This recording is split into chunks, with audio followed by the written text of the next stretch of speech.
नमस्कार, मैं हूं अतुल सिंघल। स्वागत है आपका हमारे खास कार्यक्रम नमो इम्पैक्ट में। और चर्चा के लिए हमारे साथ मौजूद रहेंगे गुरु गोविंद सिंह इंद्रप्रस्थ यूनिवर्सिटी के vice chancellor doctor Mahesh Verma.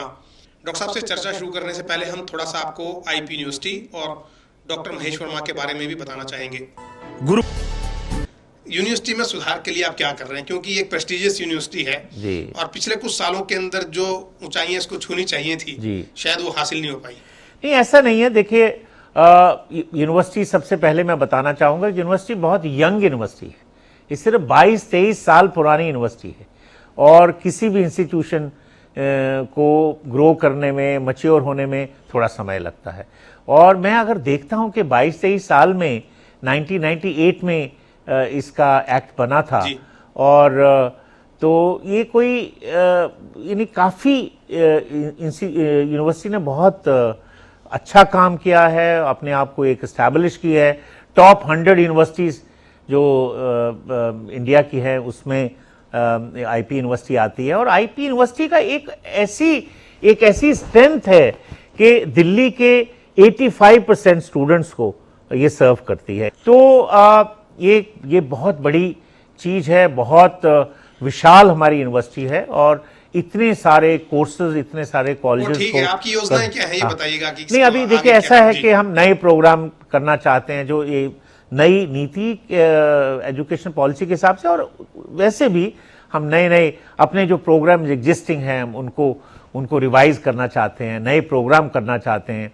और बाकी जो हमारे स्टेक होल्डर्स हैं, फैकल्टी, स्टूडेंट्स, उनकी बहुत सारे इश्यूज हैं, वो हम रिजॉल्व करना चाहते हैं। इंफ्रास्ट्रक्चर बिल्ड करना चाहते हैं।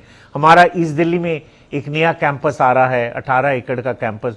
वहाँ हम नए एरियाज़ में कुछ एक वहाँ कॉलेजेस शुरू करना चाहते हैं, नए स्ट्रीम्स में आर्टिफिशियल इंटेलिजेंस, रोबोटिक्स, डिज़ाइन, ये कुछ एक नए एरियाज़ हैं जहाँ हम कोर्सेज शुरू करना चाहते हैं। तो कुल मिला के रिसर्च पे ज़्यादा फोकस करना चाहते हैं, अपनी रैंकिंग इम्प्रूव करना चाहते हैं, इंफ्रास्ट्रक्चर को और स्ट्रेंथन करना चाहते हैं। तो वो कुछ एक चीज़ें हैं। देखिए, Rome was not built in a day. चीज़ें में समय लगता है और जैसे आपने कहा कि देखो ये नई नीति आने में 36 साल लगे, उस तरह से कोई भी चीज़ बदलाव होने में थोड़ा टाइम लगता है। बट मुझे पूरा यकीन है कि मैं और मेरी जो टीम है उसमें हमारे संकाय सदस्य, फैकल्टी सदस्य, स्टूडेंट, स्टाफ, एफिलिएटिंग इंस्टीट्यूट सब मिलके हम काम करेंगे और इस शिक्षा को, आईपी यूनिवर्सिटी को और दिल्ली सरकार के जो दूसरे कार्यक्रम हैं उस कब को हम और ज़्यादा ऊंचाइयों तक लेके जाएंगे। डॉक्टर साहब, अभी लॉकडाउन के अंदर काफ़ी समय बर्बाद हो गया, 4-6 महीने का बच्चों की पढ़ाई भी नुकसान हुई है, उसको कैसे कंपनसेट करेंगे? दूसरा, कुछ बच्चों की डिमांड ये लगातार रहती है कि जो फीस है उसमें हमें छूट मिलनी चाहिए। दोनों विषयों पर आप क्या? ये दोनों देखिए बहुत उपयुक्त सवाल आपने किए कि ये जो समय जो हमारा गुजरा, इसको हम कैसे कंपनसेट करेंगे। देखिए, समय जो एक ऐसी चीज़ है, जब वो गुजर जाता है उसको कंपनसेट करना बहुत मुश्किल बात है। बट हमने बहुत हद तक कोशिश की कि इस समय को हम इसको अच्छी तरह से उपयुक्त करें, उसको यूटिलाइज करें। और हमने इन दिनों में बहुत सारे अपनी ऑनलाइन सेमिनार्स, वेबिनार, जैसे बहुत आपने देखा होगा, तो अपनी फैकल्टी बहुत हमारी बिजी रही है। इनफैक्ट सुबह ही अभी मैं किसी फैकल्टी से बात कर रहा था, सर हम रेगुलर टाइम से ज़्यादा हम बिजी थे, बिकॉज कोई भी चीज़ ऑनलाइन करनी होती है तो उसमें बहुत सारी एफर्ट चाहिए, ज़्यादा एफर्ट चाहिए। तो ये हमने यूटिलाइज किया। हाँ, अब और दूसरा ये था कि फॉर्चुनेटली इन दिनों में हमारी वेकेशन भी थी, हमारी जो समर वेकेशन हर साल होती हैं, तो वो टाइम भी हम यूटिलाइज कर पाए। और हम चाहेंगे कि आगे जो वाला जो समय हमारा बचा है उसको हम उसकी जो वेकेशंस हैं, छुट्टियां हैं, थोड़ा शॉर्टन करें। जैसे हमारी यूनिवर्सिटी हफ्ते में 5 दिन खुलती है, हम देखेंगे कि अगर चाहें तो हम शनिवार को भी एक्स्ट्रा क्लासेस लगा सकते हैं। किसी तरीके से जो ये समय का अभाव रहा है उसको हम कैसे कोर्स पूरे करवाएंगे। कोर्स पूरे कराएंगे। और देखिए, सिर्फ फाइनल ईयर की प्रॉब्लम है जिनके एग्जाम अभी नहीं हुए हैं, बाकी सबको तो प्रमोट कर दिया है और 31 अगस्त तक उनके रिजल्ट आ जाएंगे। तो 20 20 सितंबर से क्लासेज उनकी शुरू हो जाएंगे। अभी आज सुबह ही मेरी किसी कॉलेज से बात हुई, मैंने कहा हाँ आप रिजल्ट निकाल के उनकी तुरंत हम क्लासेज शुरू करें, तो उसमें तो कोई समय का अभाव नहीं रहेगा। दूसरा आपका सवाल रहा कि फीस का। देखिए एक चीज मैं बताना चाहूंगा कि धन जो है, रोकड़ा जो है, उसके बिना कुछ नहीं होता है ना। मैं मानता हूं ये समय बड़ा सेंसिटिव है, बड़ा अनयूजुअल है, इसमें बहुत सारी चीज़ें, बहुत सारे हमारे जो हमारे अभिभावक हैं, जो बच्चों के पेरेंट्स हैं, उनको किसी को सैलरीज नहीं मिली, किसी को 50% सैलरीज मिली, और ये समय जो था ये बहुत ही यूनिक और क्रूशियल समय था और सबके लिए भी।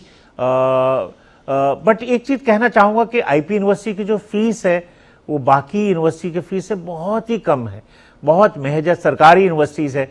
देखिए चाहे हमारे सेल्फ फाइनेंसिंग इंस्टीट्यूशंस हैं, बट फीस वही है जो सरकारी संस्थाओं में है। तो ये एक बड़ी बहुत यूनिक चीज़ है कि है वो प्राइवेट इंस्टीट्यूशन बट फीस सरकारी है, बहुत नॉमिनल है। तो एक तो ये है। दूसरा देखिए सरकार में तो चलो हमारे अपने संसाधन हैं, हमारे हम अफोर्ड कर पाएंगे, क्योंकि कुछ एक हमारे जो पुराने हमारे जो रिजर्व्स हैं उससे कुछ।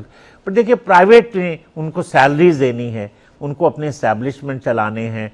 मैं मानता हूँ बच्चों की जो उनकी जो रिक्वेस्ट है उसको वो उनकी बहुत जायज़ है और हम इसके प्रति मेरा पूरी संवेदना है। बट कहीं ना कहीं हमें बैलेंस रखना होगा। हमें ये जरूर चाहूँगा कि जो इंस्टीट्यूशंस हैं, कॉलेजेस हैं, एफिलिएटिंग कॉलेजेस हैं, वो फीस के मसले में बच्चों को जितना भी वो दे सके, रिलीफ दे सके, इंस्टॉलमेंट में ले, डिलेड ले, जो उनको जो भी बन पाता है वो करें, अपने स्तर पे जो कर सकते करें, ताकि हम उनकी भी मदद कर सकें, स्टूडेंट्स की भी मदद कर सकें, और जो उनके अभिभावक हैं उनकी भी मदद कर सकें, उनकी फैकल्टीज जो संकाय सदस्य हैं, बाकी। और देखिए एक ऑर्गेनाइजेशन चलाने में बहुत सारे लोग होते हैं, माली से लेके मालिक तक, उनका सबका ख्याल रखना।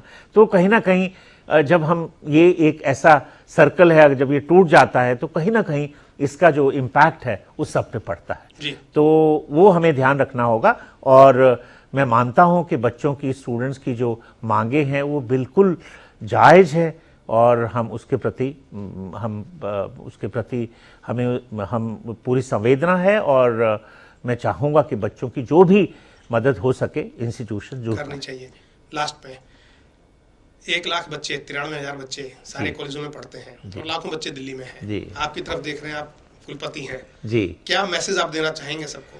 नहीं देखिए ऐसा है, मैं बच्चों को ये कहूँगा कि जब बच्चे पढ़ रहे होते हैं तो उनका ध्यान कहीं आगे की तरफ होता है, प्रेजेंट पे नहीं, फ्यूचर पे होता है। मैं खुद एक स्टूडेंट रहा हूँ, हम सब छात्र रहे हैं, और सिर्फ ये कहे कि जो प्रेजेंट है उस पर फोकस करें। जब वो फोकस करेंगे तो जो आपका भविष्य काल है वो अपने आप उज्जवल होगा। कई बार हम नीदर हियर नॉर देयर, वो ऐसा कुछ ना करें, जो हमें मौका मिला है उसका हम भरपूर जो है उसको यूटिलाइज करें। जो भी कोर्स आप कर रहे हैं, जो भी आप स्ट्रीम में हैं, उसमें आप एक्सेल करें। बाकी चीज़ें जो हैं सक्सेस अपने आप फॉलो करती है, सक्सेस के पीछे भागना नहीं है, सक्सेस आपके पीछे भागेगी जब आप सक्षम होंगे, आप स्किलफुल होंगे, आप नॉलेजेबल होंगे, आपका एटीट्यूड ठीक होगा, तो चीज़ें अपने आप जो हैं फॉल इन प्लेस होगी। तो मैं बच्चों को ये संदेश देना चाहता हूं कि आप वर्तमान में आप फोकस करें, वर्तमान काल में देखें, और भविष्य जो है वो अपने आप उज्जवल और बहुत ही सुंदर बन के आएगा। बहुत बहुत धन्यवाद हमसे बात करने के लिए। डॉक्टर महेश वर्मा, जो गुरु गोविंद सिंह इनप्रस यूनिवर्सिटी के वाइस चांसलर हैं, बहुत सफल एक इनका जीवन रहा है, अनुभवी व्यक्ति हैं। बच्चे इनकी बात को जीवन में उतारें। कहा कि वर्तमान में जिए, भविष्य अपने आप सुधरेगा। सफलता के पीछे भागने की कोशिश ना करें, अगर वर्तमान के हिसाब से चलेंगे तो सफलता आपके पीछे आएगी। और बहुत सारी बातें बताई हैं, हमें लगता है कि आपको पसंद आएंगी। कार्यक्रम नमो इम्पैक्ट में आज इतना ही। अगले कार्यक्रम में आपसे फिर मिलेंगे, तब तक के लिए नमस्कार।